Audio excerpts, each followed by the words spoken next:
38 years have passed since that dawn of April 26, 1986, and I still wake up at exactly 3 in the morning, every day, without exception, with my heart racing and the taste of oxidized metal in my mouth. My wife Galina used to wake me up when I screamed in my sleep, before she died of thyroid cancer in 2003. Now I wake up alone in this apartment in Kiev, and the first thing I see when I open my eyes is the firefighter's helmet hanging on the wall opposite my bed. It's not my helmet. It's helmet number 17, which belonged to the father of Anatoly Petrovich Baranov, my best friend, who died in my arms on the 14th day after the explosion, his skin peeling off in strips and begging me to tell his daughter how brave Dad had been. My name is Leonid Grigorievich Shevchenko. I'm 70 years old now, but I was only 32 that night. I was the Rapid Response Team commander of the Pripyat Fire Battalion, responsible for coordinating the first 4 brigades that arrived at Reactor 4 at the Vladimir Lenin nuclear power plant. Of the 47 men under my command that morning, 46 died between the 6th and 21st day after the explosion. I was the only one who survived, and for 38 years, every day, I wished I had died with them. You may think I'm exaggerating. You might think it's too dramatic, that no one would really wish for their own death. But you weren't there. You didn't see 23, 25, 30-year-old men wasting away like melting candles, vomiting up chunks of their own stomachs, their skin coming off in whole sheets when they tried to move in the hospital bed. You didn't have to look Vasily Ignatenko in the eye and promise to take care of his pregnant wife, knowing that the child would likely be born with defects because of the radiation the mother absorbed while hugging her contaminated husband. You didn't have to choose between dying quickly with your friends or living slowly, alone, carrying the guilt of having survived when better men than you rotted in lead coffins. Before I continue telling you what happened that night that changed my life forever, I want to ask something of you who are listening to me. Subscribe to this channel. Just press the red button below, because what I'm going to reveal here has never been said in any official documentary, in any book approved by the government. Only those who were there, only those who saw it with their own eyes can tell this truth. And I was there. Come back here with me now. I have this number 17 helmet on my wall. Every morning, when I wake up in a cold sweat, I look at him and remember that I have an obligation to tell him. Anatoly made me promise, with my voice already weak and my chapped lips bleeding, that I would tell the truth. Not the version that Moscow approved, not the numbers that appeared in the Pravda newspapers. The truth. The truth about how the Soviet government sent firefighters to a nuclear fire without even telling us what radiation was. The truth about how we were told it was just ordinary smoke as particles of radioactive graphite rained down on our uncovered heads. The truth about doctors in Moscow who knew from day one that we were all going to die, but kept telling our wives there was hope. April 25, 1986 was a normal day, trivial, boring even. I had just returned from 3 days off. My daughter Anya had turned 4, and we had a small party in the apartment, just family. She got a doll with yellow hair that she wouldn't let go of. My 7-year-old son Dmitri was already reading alone and spent his afternoons with his nose buried in books about cosmonauts and explorers. Galina had made carrot cake, my favorite, and saved a piece for me to eat when I got back from the night shift. I remember kissing her forehead at 7 o'clock at night, before leaving for the barracks. She said, "Watch the traffic," like she always said. I replied, "I always have, as I always did." That was the last truly normal moment of my life. At the barracks, the shift started at 8 in the evening. It was Friday, the day before the May Day holiday, and the city had that atmosphere of expectation that always came before celebrations. The streets were being decorated with red flags. Children no longer had classes. Pripyat was a young, modern city built specifically for nuclear power plant workers. Average age of 26 years. We had the best of everything: an indoor pool, a brand new amusement park that would open in 2 days, a cinema, restaurants. We were the pride of the Soviet Union. The city of the future, built around the energy of the future.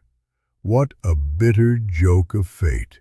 My team that night, and he had 14 men. Anatoly Baranov, 31 years old, was my right-hand man. I knew him from his training days. He was one of those guys who made everyone laugh, even in the most tense situations. He had a 2-year-old daughter called Katya, and he kept showing photos of her to everyone. Viktor Kibanok was 23 years old and had just gotten married 6 months earlier. Vasily Ignatenko, 25, wife 3 months pregnant. Boris Sherbina was 40 years old, the oldest of the group, a veteran. He had fought in Afghanistan and said he had seen it all. We will see that he had not seen anything. We spent the night playing dominoes, drinking too hot tea, complaining about the television technician who promised to fix the broken set in the break room 2 weeks ago and never showed up. Barracks conversations. Normal. Humans. The last normal conversation I had in my life. I was born in a small village called Borodyanka, 70 kilometers from Kiev, in 1954. My father, Grigory Alexeyevich, was a coal miner. A man with big hands, a broad back, lungs destroyed by the black dust he coughed into a metal basin every morning. He died when I was 15. It wasn't dramatic. It wasn't heroic. He just didn't wake up one winter morning. His heart got tired of working, just as he had gotten tired of going down that dark hole every single day. My mother cried for 3 days straight, then dried her tears and said, "We need to keep living, Leonid. Your father wouldn't want us to stop."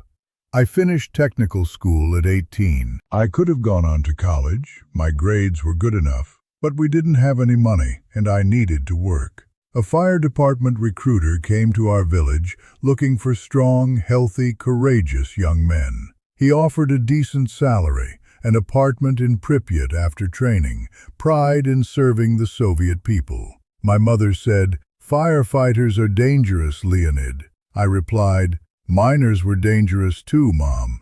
At least firefighters save lives instead of pulling coal out of the ground." She agreed because she knew I was right. The training lasted 8 months. I learned to climb stairs with 20 kilos of equipment on my back. I learned how to walk into burning buildings when every instinct in my body screams to run in the opposite direction. I learned to trust the men by my side because your life depends on them and their life depends on you. I made friends that I thought would last a lifetime. Most lasted less than a month after Chernobyl. I met Galina Vladimirovna in 1977 during a New Year's party at the Pripyat Workers' Club. She was a nurse at the municipal hospital, long brown hair, eyes that smiled before her mouth. We danced all night. She stepped on my foot 3 times during a waltz and laughed so hard that other couples stopped to look. I married her 6 months later in June, when the flowers were bursting with color all over town. The apartment we received had 2 bedrooms, a small but functional kitchen, and a bathroom with hot water. Luxury compared to the place where I grew up. Dmitri was born in 1979.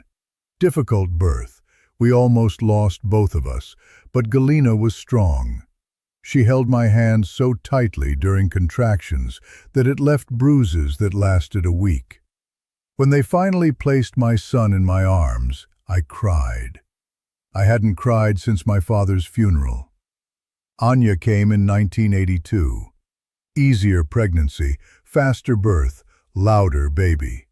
This girl had powerful lungs. Galina said, "She's going to be an opera singer." I said, "Or army commander." We laughed together as we rocked her to sleep. Our family routine was simple but complete. I worked alternating shifts, 3 days off, 3 days on duty. When he was at home, he took Dmitri fishing in the Pripyat River. He never had enough patience. He kept moving the rod, scaring the fish. But I didn't care. The important thing was to be together. Anya liked to sit on my lap while I read the newspaper out loud, even though I didn't understand anything. Galina cooked soups that filled the apartment with the smell of garlic and dill. On Sundays, we went to the cinema.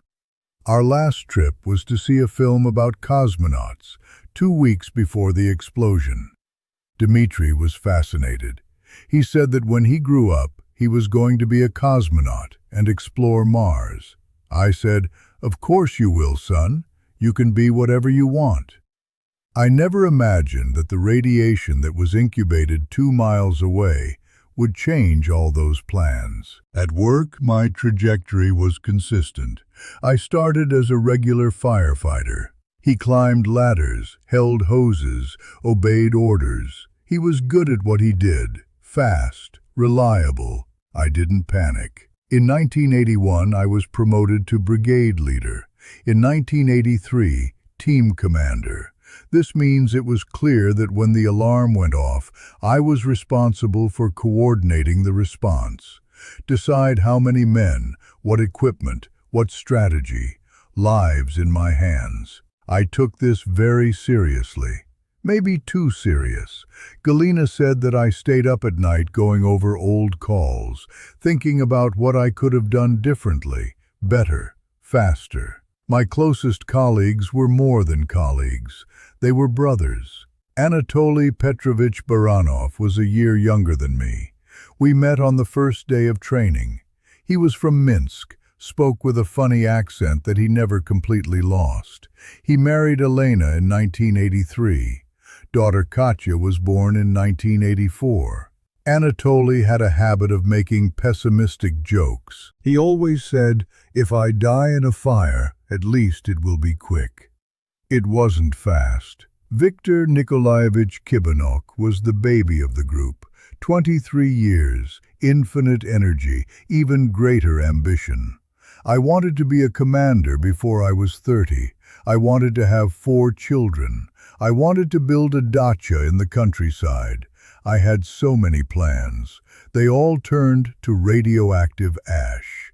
Vasily Ivanovich Ignatenko was quiet, serious, efficient.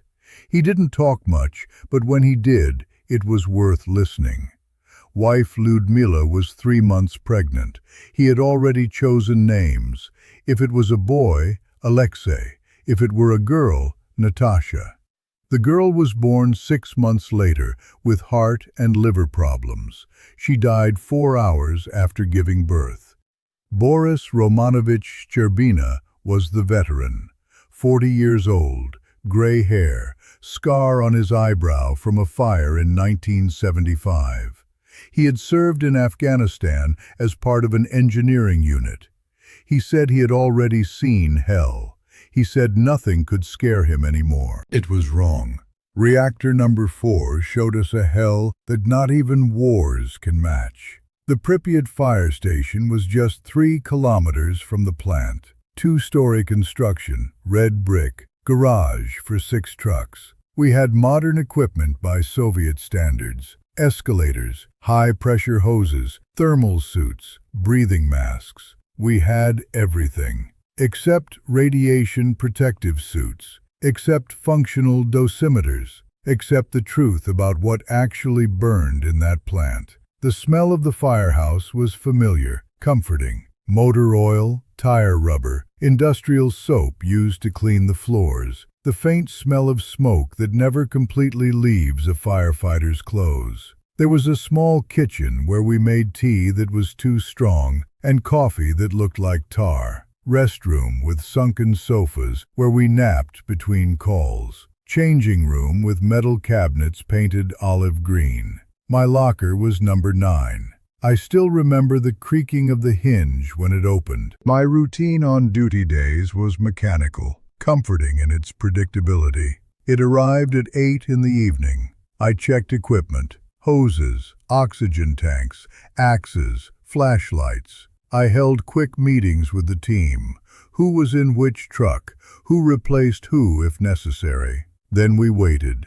We played cards. We read old magazines. We told stories of old calls, increasingly exaggerated with each repetition. We laughed. We complained about the salary, the canteen food, the superiors who had never put out a real fire but loved giving orders. Normal life for firefighters anywhere in the world. On April 25, 1986, I woke up at 10 in the morning after 3 days off. Breakfast, black bread with butter, scrambled eggs that Galina made, tea with 3 spoons of sugar. Dmitri was drawing rockets in a notebook. Anya was playing with the new doll, making different voices for the doll and herself. Galina was planning dinner. Everything normal, everything perfect, all doomed. I spent the afternoon fixing a leaky tap in the bathroom. Galina said, "Leave that for Sunday." I said, "I don't want to leave it until Sunday. The noise irritates me." I fixed the faucet, proud of myself for such a trivial task. I didn't know that in a few hours I would be dealing with a catastrophe that no amount of plumbing could fix. At 6 in the afternoon we had dinner together. Galina had made borscht, Dmitri's favorite. Anya refused to eat vegetables as usual. We negotiated. 3 spoons of beetroot in exchange for dessert. She agreed, frowning with each spoonful. At 7 in the evening, I put on my uniform. Dark blue thick pants, gray shirt, heavy black boots. Galina adjusted my collar as she always did, an automatic gesture of affection. I kissed her forehead. I kissed Dmitri's head. I picked Anya up, twirled her around until she laughed, put her on the floor. I said, "Daddy will come back tomorrow morning and we'll have breakfast together, okay?" She said, "Promise?" I said, "I promise." I technically kept my promise. I came back the next day. But we don't have coffee together. Not that day, not in the following 21 days, because they were taken straight from the reactor to the hospital in Moscow without even going home. And when I finally saw my family again, I was no longer the same man who had left on the night of April 25th. It was a ghost wearing human skin, haunted by 46 deaths I couldn't prevent. I arrived at the barracks at 7:45 in the evening. The shift officially started at 8. Anatoly was already there, as he always arrived 15 minutes early. He was drinking tea and reading Pravda. Victor arrived late, as always, running up the last few steps of the stairs. Vasily was checking the hoses of truck number 3 with that silent meticulousness characteristic of him. Boris was smoking in the courtyard, looking at the plant lights shining 2 miles away. The night was clear, a pleasant temperature for April, about 12 degrees Celsius. There were stars. I remember looking up and thinking it was a good night, calm, without strong winds that could spread fires. A good night for a quiet shift. We checked equipment. Everything working, 3 trucks ready, tanks full of water, operational ladders. At 8:15, we started a game of dominoes. Anatoly, Victor, Vasily, and me. Boris preferred to continue smoking outside. At 9 o'clock, we made new tea. Anatoly told a joke about a worker, an engineer, and a bureaucrat who walked into a bar. I don't remember the end of the joke. At 10 o'clock, Vasily called home. I heard him speak quietly on the phone. "How are you feeling, Lyuda? Has the nausea gone? Have you eaten anything?" He was worried about her pregnancy. She had had severe nausea the week before. At 11 o'clock, the broken television finally became a real problem. Because we wanted to watch the news and couldn't. We complained. We promised that on Monday we would look for the technician ourselves and drag him to the barracks. At midnight we switched guard shifts. Victor took over the radio desk. Boris finally came in and plopped down on the sofa, saying he was too old for night shifts. He was 40 years old. We thought this was old. What a joke. At 1 o'clock in the morning it was quiet. Silence of those dead hours of the morning when the whole city is asleep and you feel like you are the only person awake in the world. I was almost dozing off in the chair when I heard Victor say, "There's a strange light coming from the direction of the plant." I looked out the window. There was a bluish glow on the horizon, too intense to be normal. I thought maybe it was some test, some routine procedure. The plant frequently performed tests at night. I closed my eyes again. It was wrong. Terribly, catastrophically wrong. At 1:23 in the morning, the phone rang. Victor answered. I heard him say, "Understood. All trucks, code red." I jumped out of the chair. Everyone jumped. Code red meant major fire, all resources needed. Victor was white as he hung up the phone. He said, "Fire at the Vladimir Lenin nuclear power plant. Reactor number 4, large proportion." Anatoly said, "What kind of fire? Where exactly?" Victor said, "They didn't specify. They just said large proportion, and for us to take all the trucks. We don't waste time." Training took hold. We ran to the changing rooms. We put on thermal clothing, thick pants, reinforced jacket, boots, gloves, helmets.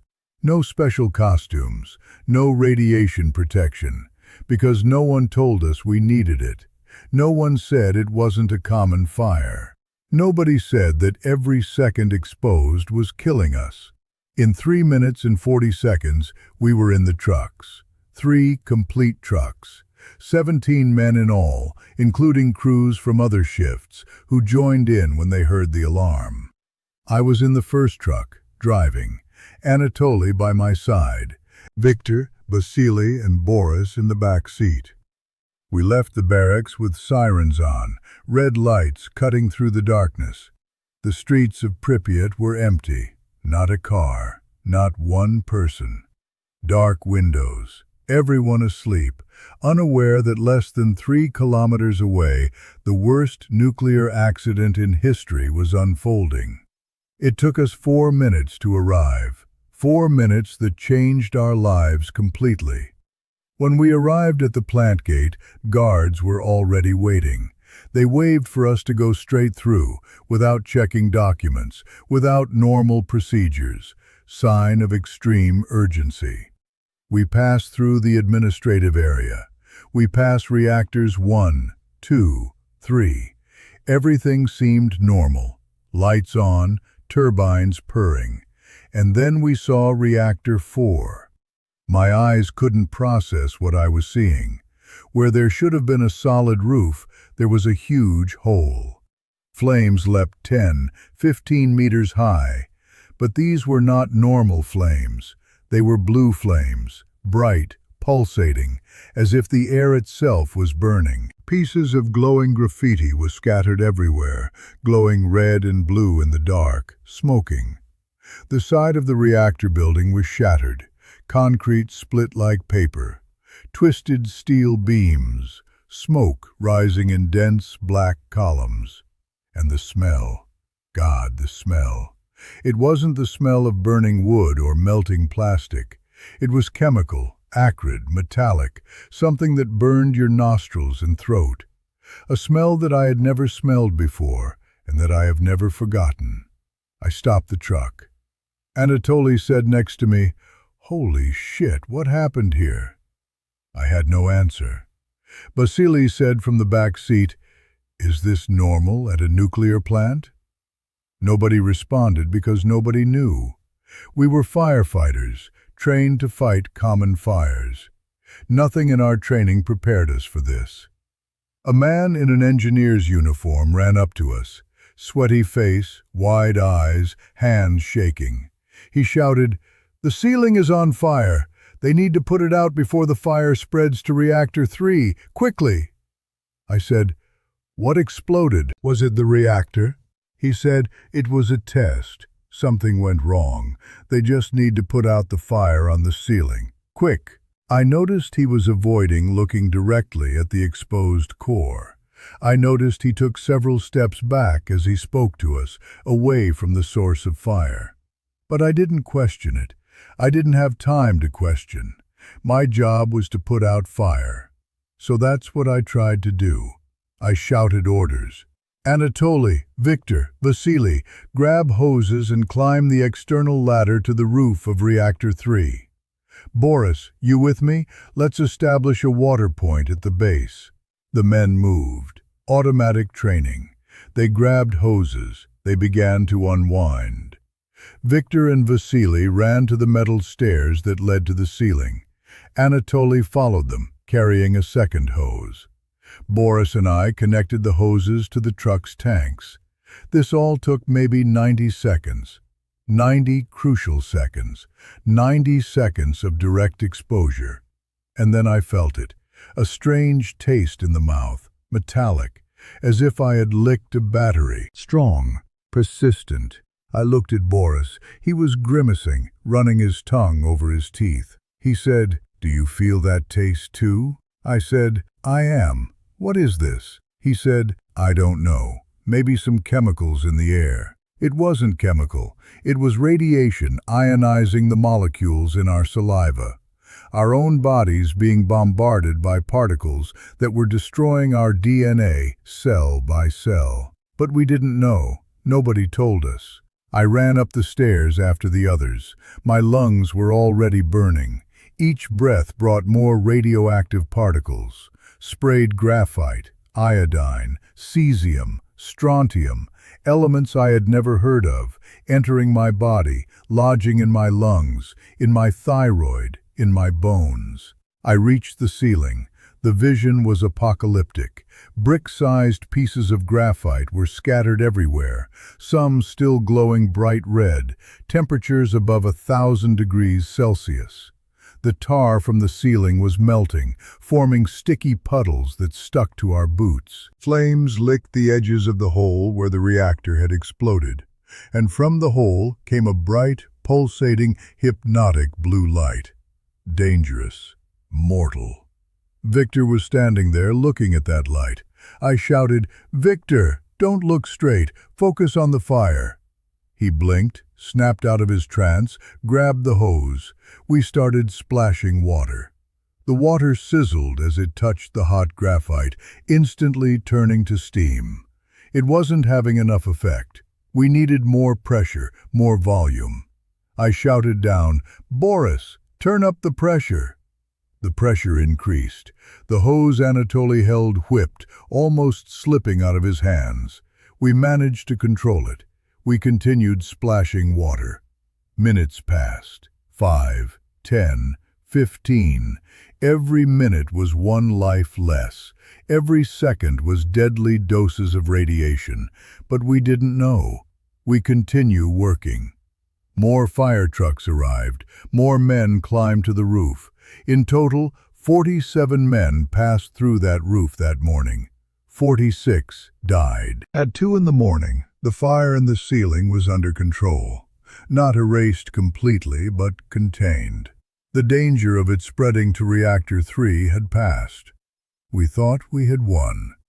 We descend from the ceiling. We were exhausted, sweaty, covered in black soot. My clothes were soaked with sweat and water. My boots were melted at the soles from stepping on hot tar. My hands were shaking with exhaustion. But he felt proud. We had done our job. We saved reactor 3. We prevented a greater catastrophe. Comrades, you stopped the fire from spreading. Now you can go home and rest. We will send you an official report tomorrow. Anatoly said, "Can we go home? And the fire? It's not completely out." The officer said, Specialized teams will take over from here. You've done your part. Go home." We should have asked. We should have demanded answers about what had really happened. We should have asked why we were experiencing these strange symptoms. But we were obedient soldiers of the Soviet system. When someone with a higher rank gave orders, we obeyed. We climbed into the trucks. We returned to the barracks. It was 2:45 in the morning. During the journey back, 3 more men vomited. Victor was one of them. He vomited out the window of the moving truck, then said, "Sorry, Commander, I couldn't hold it." I said, "No need to apologize. When we arrive, you will drink water and rest." We arrived at the barracks at 2:50. The men staggered out of the trucks. Anatoly could barely stand. The ceiling was white as paper. I helped them get in. We sat in the break room. Someone made tea. Nobody managed to drink. The metallic taste in the mouth made everything inedible. At 3:10 in the morning, Victor passed out. He just fell out of his chair. "We run to help you." He woke up seconds later, confused, saying, "What happened?" I said, "You passed out. You need to go to the hospital." He said, "No, I'm fine, just dizzy." It wasn't well. None of us were. At 3:20, a doctor arrived at the barracks. Someone from the plant had called. He had a black briefcase, stethoscope around his neck, serious expression. He began to examine the men one by one, checked blood pressure, temperature, heart rate. He asked questions. "How long were you exposed? How long on the ceiling? Are you feeling nauseous? Headache? Dizziness?" The answers were always the same. Yes, yes, yes. He didn't say anything at the time, but I saw concern on his face. I saw him write something down in a notebook. I saw him gesture to an assistant who ran outside, probably to make an urgent phone call. At 4 in the morning, ambulances arrived. 3 ambulances. The doctor said, "Everyone who climbed onto the roof needs to go to the hospital for observation. It's standard procedure after exposure to intense toxic fumes. Toxic smoke, still lying." Anatoly said, "I need to call Elena. She'll wake up and I won't be home. She'll be worried." The doctor said, "You can call from the hospital. Come on, I need you to get in the ambulance." I helped Anatoly get up. Vasily got into the same ambulance. Victor entered another. In total, 17 men were taken. I was among them, even though I didn't feel symptoms as strong as others. The doctor insisted, "Everyone who was on the ceiling goes to the hospital, no exceptions." Now I understand why. He knew. Doctors at the plant knew what radiation exposure was. They knew the symptoms. They knew the prognosis. But they couldn't say. Orders from above. State secret. At the city hospital in Pripyat, they placed us in an isolated ward, rooms with 2 beds each. Anatoly and I stayed in the same room. Vasily and Victor in the next room. Nurses came to draw blood, lots of samples, tubes and more tubes of blood. Anatoly said, "Why do they need so much blood?" The nurse, a young woman named Valentina, said, "Routine analysis to check for chemical poisoning." More lies. At 5 in the morning, the sun began to rise, golden light coming through the hospital window. A beautiful day announcing itself. Saturday, April 26th. Children of Pripyat would wake up and go play in the parks. Families would have picnics. Lovers would walk hand in hand through the tree-lined avenues. No one knew that invisible radioactive particles were everywhere. No one knew that the entire city was being poisoned. I tried to sleep, but I couldn't. I achieved. My mind was racing, replaying the night, that blue light, that smell, that metallic taste. Something was wrong, very wrong. But what? At 6 in the morning, doctors arrived for complete examinations. One of them had a strange device, like a metal box with a meter on the front. He passed the device over my body, starting with my head, going down my torso and legs. The meter kept going off, the needle rising to maximum, a frantic click, click, click. The doctor frowned, turned off the device. He said, "I'm going to get another device. This one must be defective." It was not defective. I was so contaminated that I saturated the dosimeter. At 7 in the morning, nurses brought breakfast, porridge, bread, tea. I couldn't eat anything. The nausea had arrived, strong, overwhelming. I ran to the bathroom and threw up. Yellow bile mixed with the remains of the vodka he had drunk hours before. My stomach contracted violently, trying to expel something that wasn't food. It was radiation. But radiation cannot be vomited. She was already inside, incorporated, destroying. I went back to bed, exhausted. Anatoly was either asleep or passed out. He couldn't tell the difference. His breathing was shallow, irregular. Her skin had a strange, slightly pink hue. Radiation burn starting to manifest. At 8 in the morning, a Communist Party official arrived. Impeccable uniform, medals on the chest, serious expression. He gathered everyone who could stand in a makeshift meeting room. We were maybe 10 men. The other 7 were too serious to get out of bed. The officer said, "Comrades, I want to personally thank you for your heroic service this morning. You prevented a greater tragedy. You saved Reactor 3. You saved Pripyat. You saved perhaps millions of lives. The Soviet Union will never forget your sacrifice." Sacrifice. He used the word sacrifice, as if he already knew we were dead. Victor, who was sitting next to me, raised his hand. He said, "Comrade officer, what exactly exploded? Was it the reactor? Is there a radiation danger?" The officer hesitated, just a split second, but he hesitated. Then he said, "There was a technical incident during a safety test. A steam explosion damaged part of the structure. There is no significant radioactive leak. Levels are within acceptable parameters. The population of Pripyat is safe. There is no cause for alarm." Lie, lie, lie. Every word was a lie. Now I want to know something from you who are listening to me on the other side. Where are you watching this from? Comment below. Write it like this: Brazil, Portugal, Mexico, Argentina, Spain, wherever you are. I want to know how far this truth is reaching. How many people in how many countries are finally knowing what really happened to us? Go there, comment now. It only takes 2 seconds. Now let me go back to those terrible days. I went back to the room. Anatoly had woken up. He said, "Leonid, my skin is burning. Look at my hands." I looked.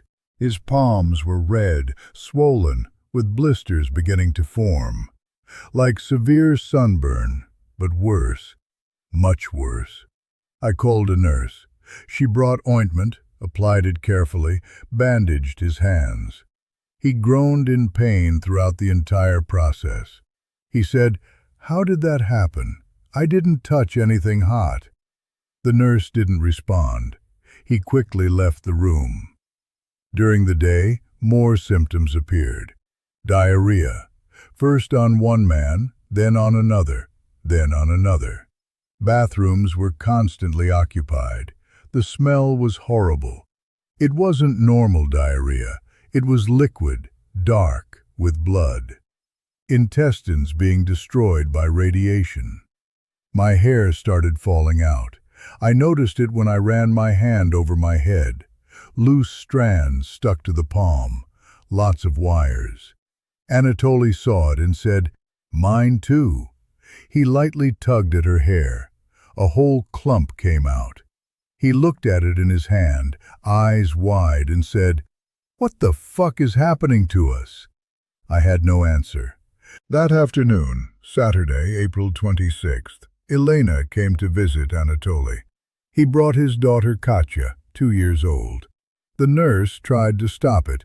He said, "No visits allowed, risk of contamination." Elena said, "Contamination? Contamination from what? Is he sick?" The nurse said, "Not exactly sick, but needs observation." Elena walked past the nurse and entered the room. Katya ran to her father, shouting, "Daddy, Daddy!" Anatoly opened his arms. I said, "Anatoly, wait, maybe you shouldn't." Too late. Katya jumped into his lap. He hugged her, buried his face in her hair. Elena kissed his forehead. They stayed there, a united family, unaware that every second of contact was transferring radioactive particles, secondary contamination. Weeks later, both Elena and Katya developed thyroid problems. Doctors said it was a coincidence. It wasn't.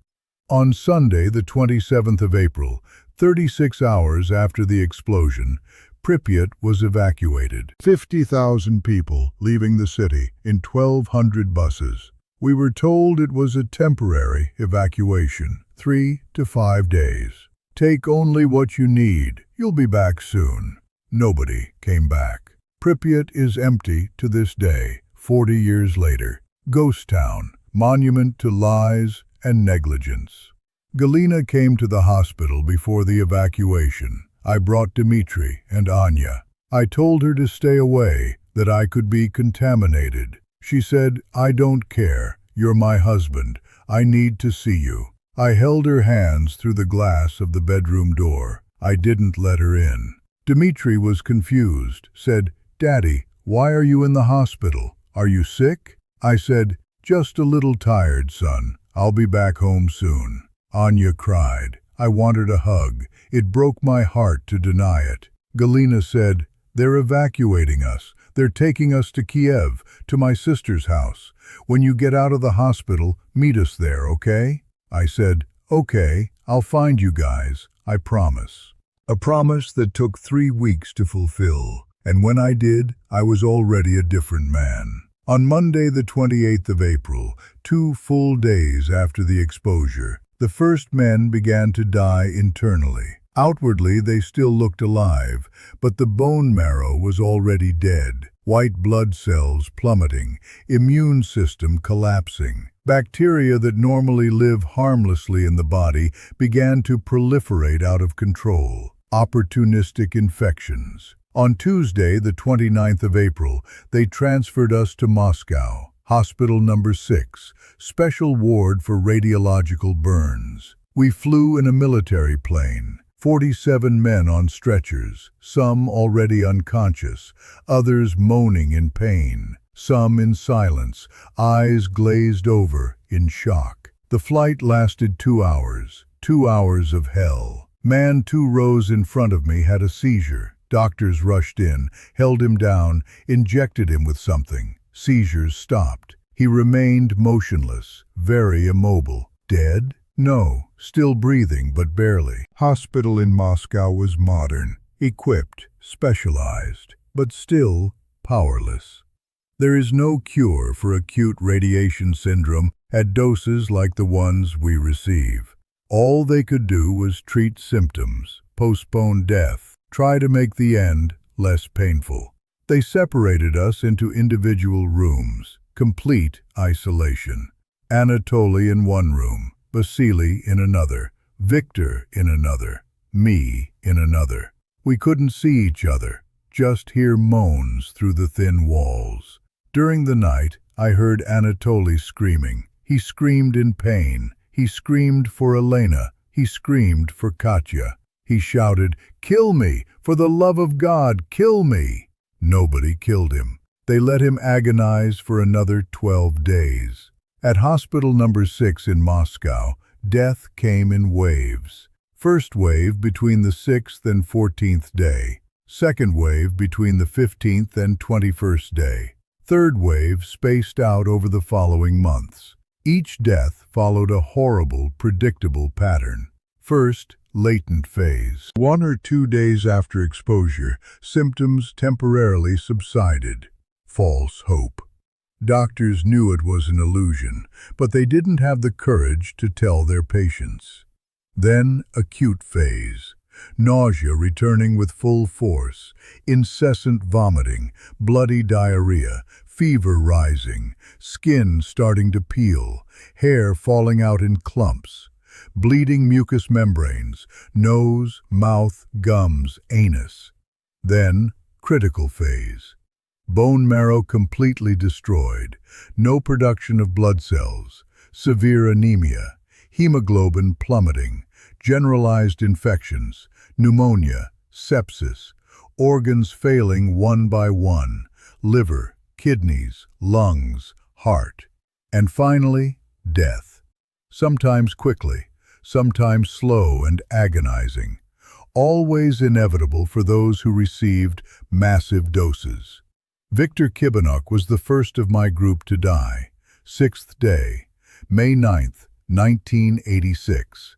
He was 23 years old, married for 6 months, plans to have 4 children, dreams of building a dacha in the countryside. He died with skin peeling off his body in sheets, intestines bleeding internally, lungs full of fluid.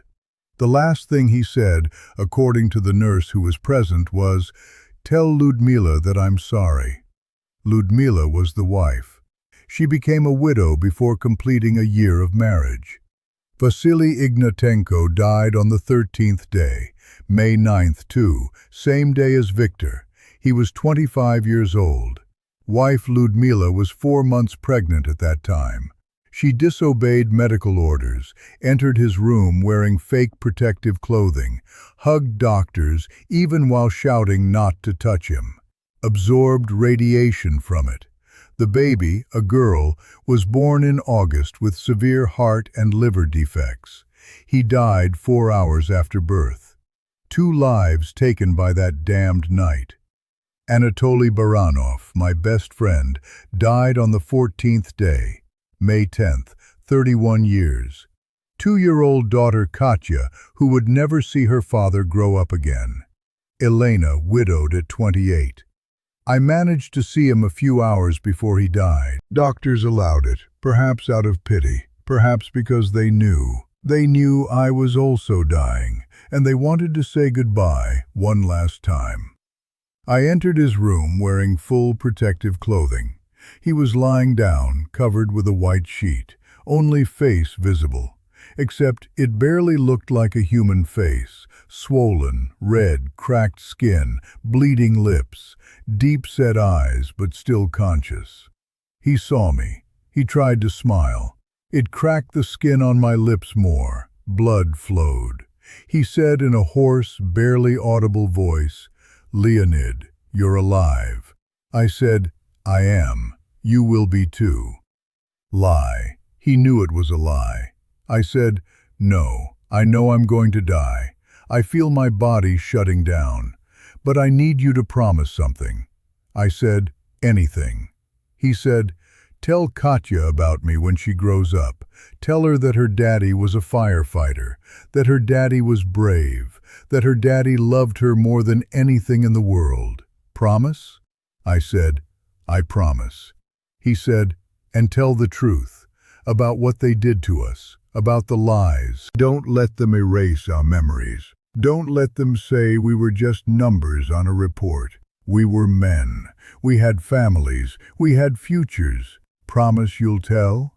I said, "I promise." I held his hand. Even through the thick glove, I felt how hot, feverish I was. We were silent for a few minutes. Then he said, "Leonid, it hurts a lot. It hurts in places I didn't even know could hurt. Bones, teeth, nails, everything hurts." I said, "Ask them to increase the morphine." He said, "They've already increased it to the maximum.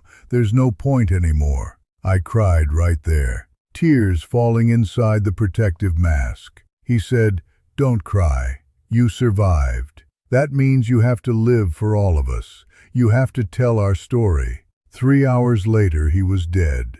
Cardiac arrest. Organs failed simultaneously. Boris Sherbina, the 40-year veteran who thought he had seen hell in Afghanistan, died on the 18th day. May 14th. I didn't get to see him before he died. He had been unconscious for the last 4 days. Induced eating to reduce suffering. In total, between the 6th and 21st days, 28 men from the original group of 47 died. 28 funerals, 28 sealed lead coffins, 28 families destroyed, 28 lives extinguished like candles in a gale. I survived the acute phase. I don't know why. Maybe my exposure was slightly less. Maybe I spent a few seconds less on the ceiling. Maybe my body has some unknown genetic resistance. Or maybe just bad luck. Because surviving was no prize, it was punishment. The other 18 who also survived the acute phase began to die in the following months and years. Cancers, leukemia mainly. Damaged bone marrow began to produce mutant cells, malignant white blood cells proliferating out of control. Alexei Kovalenko died of leukemia in August 1986. 4 months after the explosion.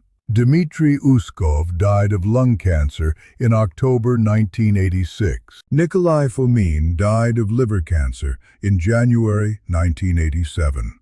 Pyotr Gorbachenko died of leukemia in March 1987.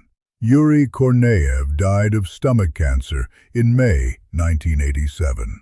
The list goes on, name after name, death after death, year after year.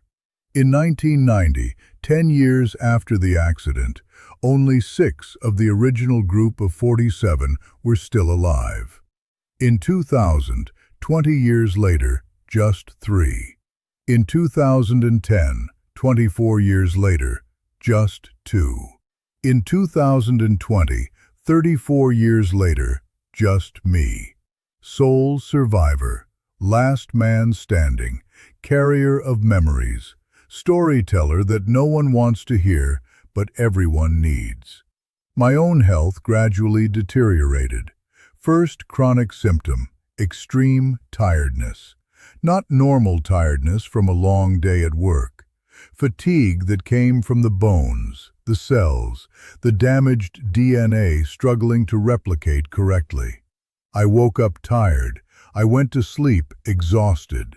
Second symptom, weak immune system.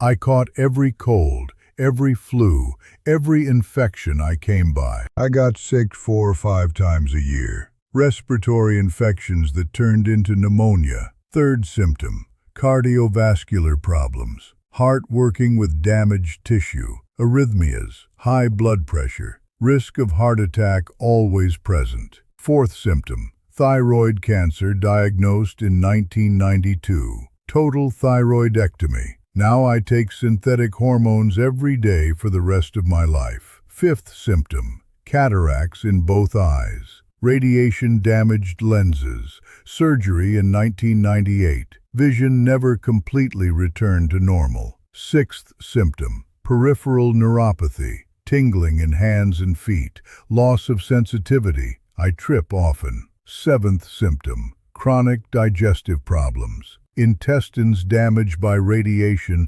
never fully recovered. Recurrent diarrhea. Constant abdominal pain. Eighth symptom, deep depression. Not just sadness.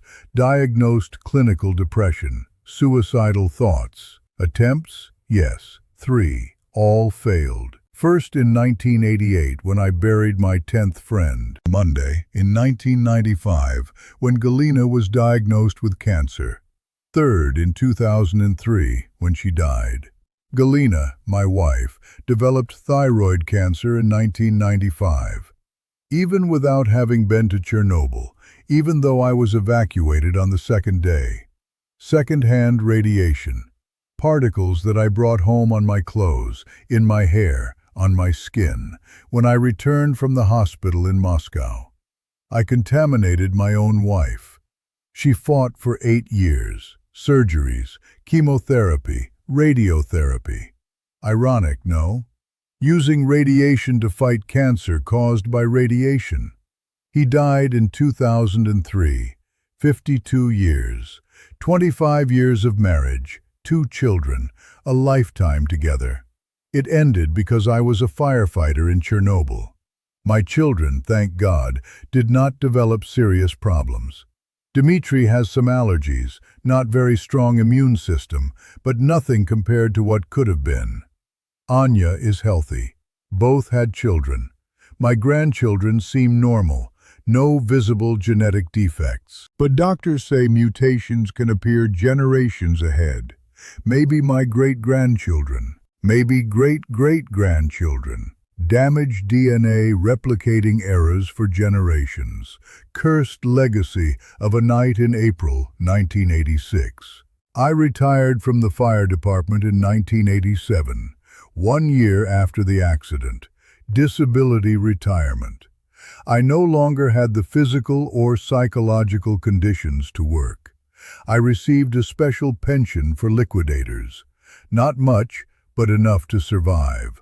Also medals, Order of Courage, Order of Merit for the Fatherland, pieces of metal and colored tape as if compensating for lost lives and destroyed health.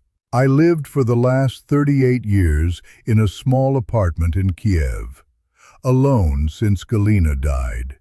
Dmitry has a family of his own. Anya lives in Lviv. They visit occasionally. Holidays, birthdays, not very often. It's difficult for them. Every time they see me, they remember Chernobyl.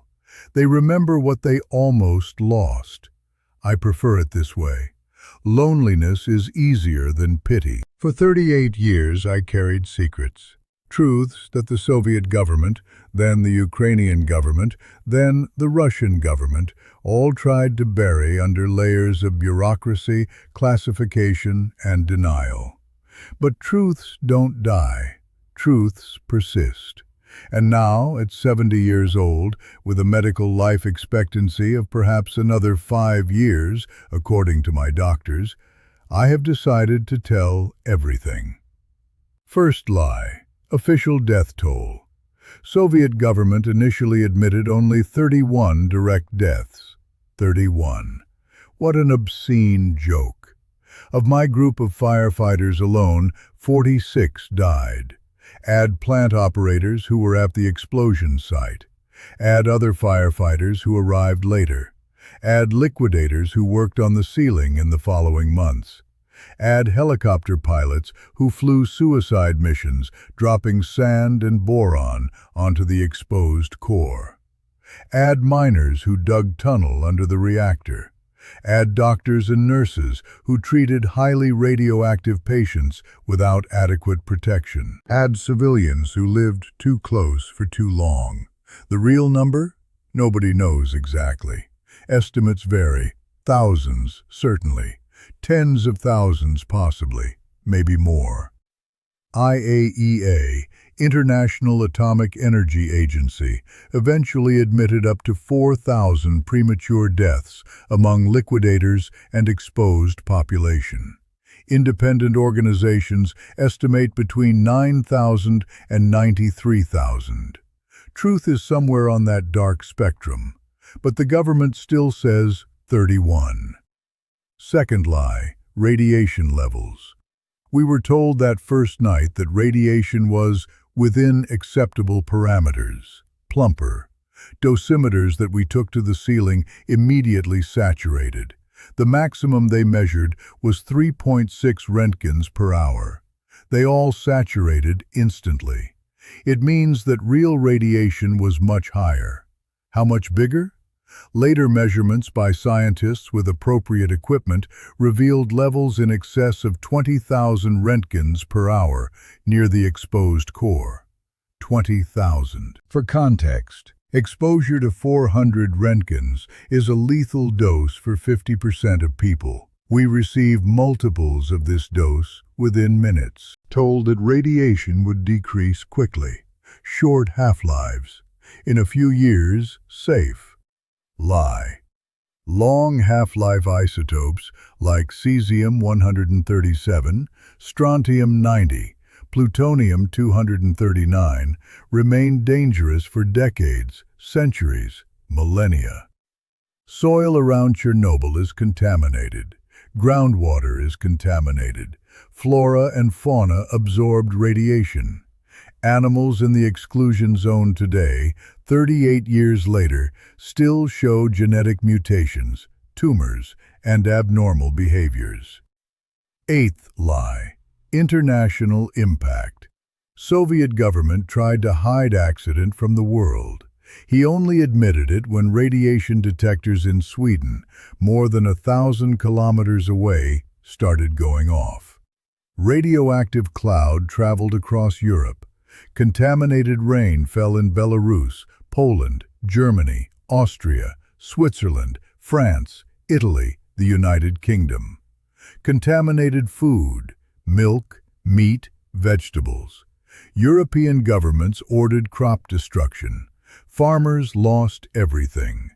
Compromised public health, all because the Soviet Union wanted to hide its shame. Ninth lie: economic costs. Cleaning operation, sarcophagus construction, evacuation, relocation, medical compensation, long-term monitoring. It cost billions, tens of billions. Some estimate that Chernobyl cost 18 billion Soviet rubles, equivalent to hundreds of billions of dollars today. Soviet Union, already in economic crisis, was unable to bear the weight. Many historians argue that Chernobyl was one of the factors that caused the Soviet Union's collapse 5 years later. Tenth lie: nuclear safety. After Chernobyl, the Soviet government declared that all other RBMK reactors had been modified and were now safe. Partial lie: modifications helped, but fundamental design remains flawed. Some RBMK reactors still operate in Russia today. Time bombs, waiting for the wrong combination of circumstances to explode again. And the world trusts that, this time, it is safe. Human cost of the political lie. Every hour of delay in the evacuation of Pripyat resulted in additional doses of radiation for 50,000 people. Conservative estimate: delay caused 2,000 additional premature deaths from induced cancers. 2,000 lives sacrificed on the altar of state secrecy. Every saturated dosimeter ignored. Every medical report falsified. Every official number manipulated downward represents real human lives. Not statistics. People.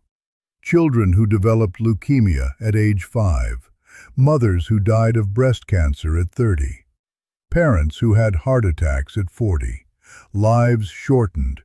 Futures stolen. Families destroyed. All to protect the reputation of a failed political system. Importance of independent witnesses. If it weren't for Swedish scientists detecting radiation and forcing Soviet admission, the world would never know. If not for Western journalists investigating despite official denials, truth would remain buried in Assyria. If it weren't for survivors like me refusing to remain silent, history would be rewritten to absolve the guilty. Testimony is a weapon against lies. That's why I speak. That's why I tell you. That's why I refuse to forget or allow others to forget. Danger of forgetting or denying. Japan had Fukushima in 2011. 25 years after Chernobyl, same pattern. Initial lies about magnitude, delayed evacuation, downplayed official numbers. Humanity has not learned. They still trust that this time is different. It is not. Nuclear power could happen again. It's happening in slow motion in some places. Aging reactors operating beyond their designed useful life. Maintenance neglected due to budget cuts. Safety standards relaxed by economic pressures. Recipe for disaster. It's not a question of if, but when. Warning signs that were ignored at Chernobyl.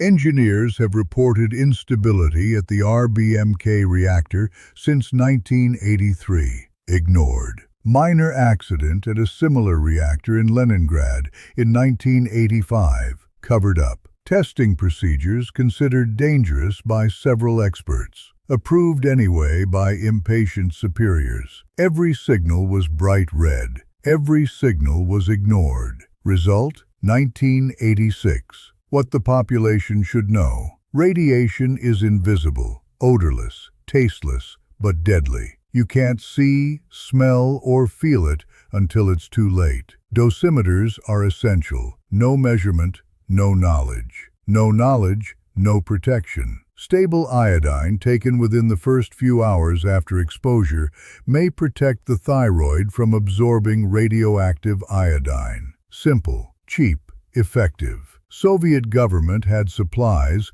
but did not distribute to Pripyat in time. Why? To distribute would be to admit danger, so 50,000 people developed thyroid problems unnecessarily. Immediate evacuation saves lives. Every hour matters. Every minute matters. Hesitation kills. Impossible preparation versus sensible preparation. Cannot fully prepare for reactor core meltdown. Event is very massive, very complex, very chaotic, but it can be partially prepared. Clear and practiced evacuation plans. Supplies of stable iodine distributed in advance. Functional dosimeters available. Teams specifically trained for nuclear emergencies. Honest and quick communication with the population. None of this is impossible. This is all sensible. Almost none of this existed in Chernobyl. Nuanced position on nuclear energy. I am not against nuclear energy on principle. I understand benefits. Clean, carbon-free energy, high energy density, reliability. But I'm against negligence, against secrecy, against economics over security, against corruption that allows unsafe reactors to operate, against lies that put the population at risk. Nuclear can be relatively safe if, and only if, design is robust. Maintenance is rigorous. Regulation is independent. Transparency is absolute. Safety culture is genuine, not just performative. How many countries meet all these criteria? Few, very few. That's why I'm afraid. Well-founded fear. Fear based on lived experience. Fear that should be shared by everyone who lives near nuclear reactors. Because next, Chernobyl will come. Maybe not tomorrow, maybe not next year, but it will come. And when it comes, the same lies will be told. Same lives will be sacrificed. Same lessons will be ignored. Cycle will continue until humanity learns or becomes extinct. Which will come first? I don't know. But I know that as long as I live, as long as I have a voice, I will tell the truth. I will not allow 46 friends to have died in vain. I will not allow their suffering to be forgotten. I will not allow lies to win. This is my mission, my purpose, my reason for staying alive when I would rather be dead with them. I look at helmet number 17 hanging on the wall every morning. It's not just a helmet, it's a reliquary. It contains memories of Anatoly, of Victor, of Vasily, of Boris, of all 46. It weighs much more than metal and plastic should. It weighs memories, regrets, unfulfilled promises, stolen futures. Some mornings I think about taking it off the wall. Save it, don't see anymore. But I can't. I need to see. I need to remember. Forgetting would be betrayal. Doctors say I have maybe 5 years of life left, maybe less. Heart is weak. Lungs are compromised. Immune system is slowly collapsing. I'm dying from the same thing that killed my friends, just taking 38 more years to happen. Death in slow motion. I'm not afraid. Death will be reunion. I will see Anatoly again. I will see Victor, Vasily, Boris. I will see Galina. I will finally rest. But before I die, before this body finally gives up, I have an obligation. I promised Anatoly that I would tell the story. I promised I wouldn't let them be forgotten. Promity that truth would be known. This promise is all that keeps me alive. To families of victims I say, their husbands, fathers, sons, brothers, did not die by random accident of fate. They died because the system failed, because people in power chose secrecy over security, because the economy was prioritized over human life. The anger they feel is fair. The pain they carry is real. Don't let them tell you to get over it or move on. Grief has no expiration date. Keep memories, tell stories, keep it alive through words. To other survivors, if there are any still out there, I say, we are not alone. Survivors' guilt eats away at us, but we don't have to bear it alone. We survived not because we were better or more deserving. We survived by chance, by luck, by the whim of nuclear physics. It doesn't make us guilty, make us witnesses, and witnesses have a duty to testify. To young people who didn't experience Chernobyl, I say, don't think it can't happen to you. Chernobyl seemed impossible until it happened. Fukushima seemed impossible until it happened. The next disaster will seem impossible until it happens. Question authorities. Demand transparency. Don't take "trust us" for an answer. Ask. Investigate. Doubt. Healthy skepticism can save lives. To governments and scientists, I say, honesty is not weakness. Admitting a mistake is not shameful. Prioritizing safety over savings is not inefficiency. It's responsibility. You have power over the lives of millions. Use this power with humility, caution, transparency. Because when you fail, you are not the ones who die. They are 32-year-old firefighters. They are 22-year-old nurses. 4-year-old children develop leukemia. Weight of that blood never leaves.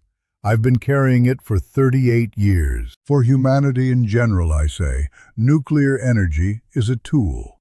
Like any tool, it can build or destroy.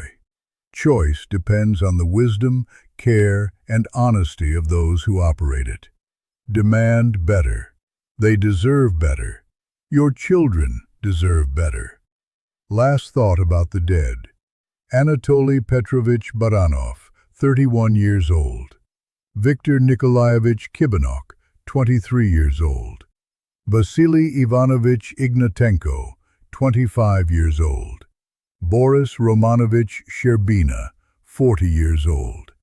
Alexei Sergeyevich Kovalenko, 29 years old. Dmitry Vladimirovich Uskov, 35 years old. Nikolai Petrovich Fomin, 27 years old. Pyotr Ivanovich Gorbachenko, 33 years old. Yuri Alexeyevich Korneyev, 26 years old. And 37 others whose names are etched in my memory like scars. 46 lives, 46 futures, 46 families destroyed. If they were alive today, they would be men in their 60s, 70s. They would have grandchildren. They would have pensions. They would have memories of long, full lives. They have nothing, just vacancies in a cemetery and names on a list that no one reads. I promise not to forget. I promise to count until my last breath. I promise that when I die, I will leave a record. This testimony, these words, this truth, so that even when the last survivor leaves, history survives.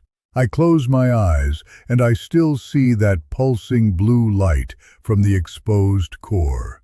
I still get a metallic taste. I still hear Anatoly's screams through the hospital wall. I still carry radiation in my cells, poison that never comes out, death that never finishes killing. but I also carry memories of brave men. Galina's love memories, memories of Dmitri and Anya's laughter, life I lived despite everything. And that, in the end, is all anyone has. Memories, connections, love that persists beyond death. If you've come this far, if you've accompanied me throughout this journey, I thank you from the bottom of my heart. Now leave a like on this video. It's not for vanity, it's for more people to see. And if you're not yet a subscriber, subscribe to the channel now, because I have more stories to tell before it's too late. And answer me in the comments, what shocked you most? Was it knowing that my friends died in 14 days? Was it uncovering the lies about the real numbers? Was it understanding that this could happen again? Write down what stuck with you, because these memories cannot die with me. I need to know that someone will remember. My name is Leonid Grigorievich Shevchenko. I'm 70 years old. I was a firefighter in Chernobyl. I survived when 46 friends died. I carried guilt for 38 years, but I also carried truth. And now I share this truth with you. Don't let it die. Tell others. Keep it alive. Because memory is all that remains when everything else turns to ash. And Chernobyl taught us that gray is all that's left when humanity chooses pride over prudence, secrecy over security, lies over life.